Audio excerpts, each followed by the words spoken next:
Atin mga kababayan. Sa kanyang tahanan dito sa kanyang hometown sa Northern Samar, kung saan ang kanyang buong mga labi ay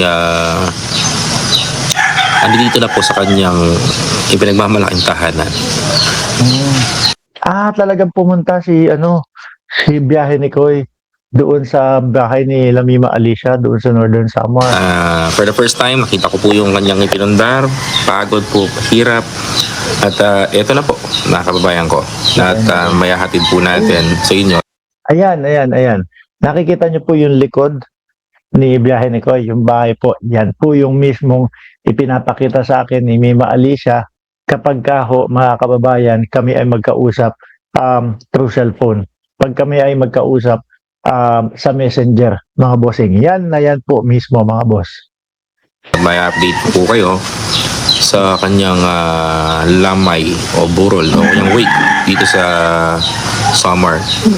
It's an honor for me na ihatid ng isang kaibigan sa kanyang huling hantungan at bilang kasama sa Bengador, kasama namin buo nung kampanya, ako po ay inimbitahan ng kanyang nanay na sumama dito at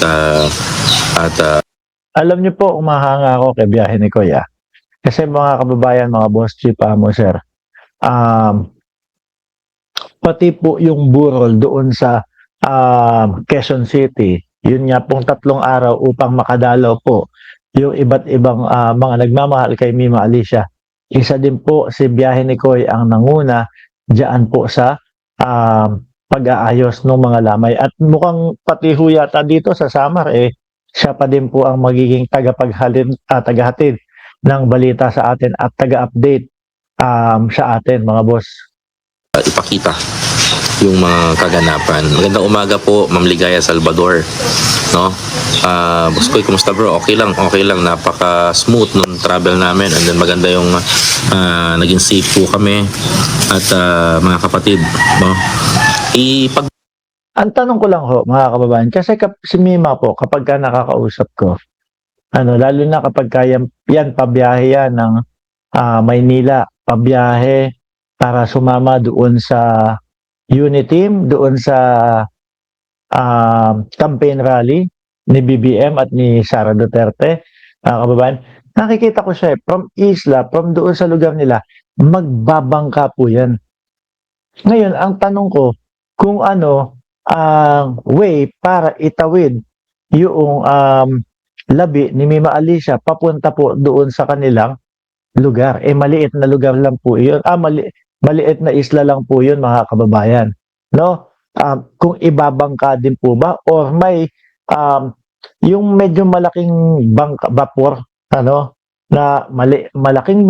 malaking bangka na liit na barko naman. Yung Roro, kung tawagin mga kababayan. Kung meron din pabiyahe doon papunta sa pagtawid kay Lamima Alicia. Mamalaki ko Kasi ang hirap nun kung sa makitid na bangka, siya isasakay patawid sa lang, ipagmamalaki ko lang doon sa mga nambabash, at gumagawa ng kalokohan kay Mima Alicia. Ang dami ko po nalaman tungkol sa kanya. Ang dami ko po nalaman na sekreto na hindi niya sinasabi sa publiko. Hindi niya ibinubulgar, hindi niya ipinapakita. Yung nakikita nyo na Mima Alicia na matapang sa social media, isang malambot na ate. Isang malambot na ate sa kanyang pamilya. At isang mapagmahal na kaibigan. At panigurado, mapagmahal na ina. Doon sa naulilang 4 na taong gulang mga kababayan. Tapangan na ipinapakita niya sa social media it's a screen pala. Sabi ko nga, nung nalaman ko yung mga kwento sa mga kaibigan, mga kamag-anak niya, tsuhin niya, nakita ko yung gaano siya grabe magmahal sa pamilya at gaano siya ka generous sa kanyang pamilya. Si Mimay galing sa hirap. Nagsumikap, gumawa ng paraan hanggang sa nakamit niya yung gusto niyang makuha. And the result is etong bahay na nasa likuran ko.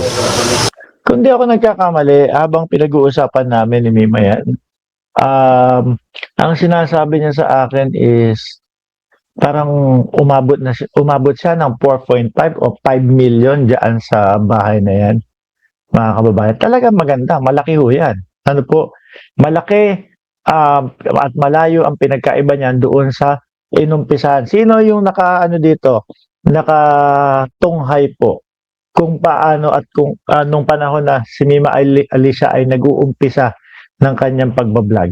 Yung kulay berde na kortina, tapos yung dingding na lawanit ho, mga kababayan, yung background niya, ganon.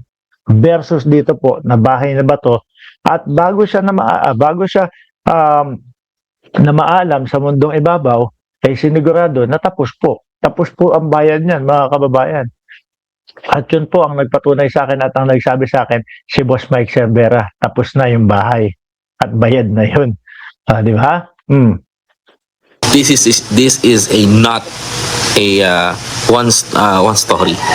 This is two story. A second floor, mga kapatid.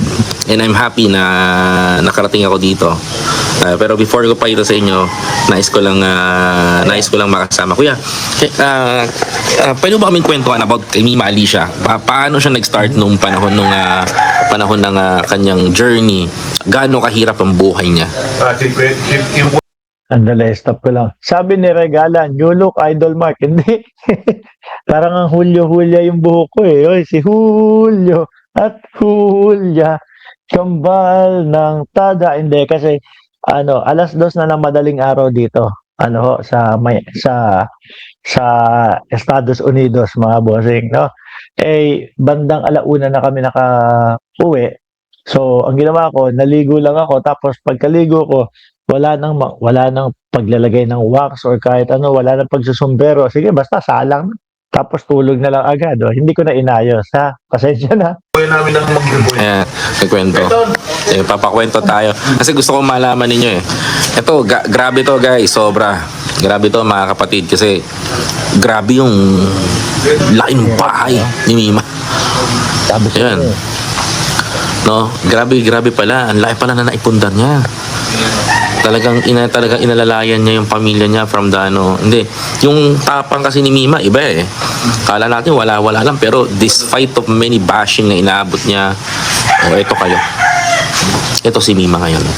Hindi, tsaka sa isang vlogger, mga kababayan, yung mga bashing, lalo na yung pambabas po ng mga DDS, malabnaw lang naman kasi yan eh.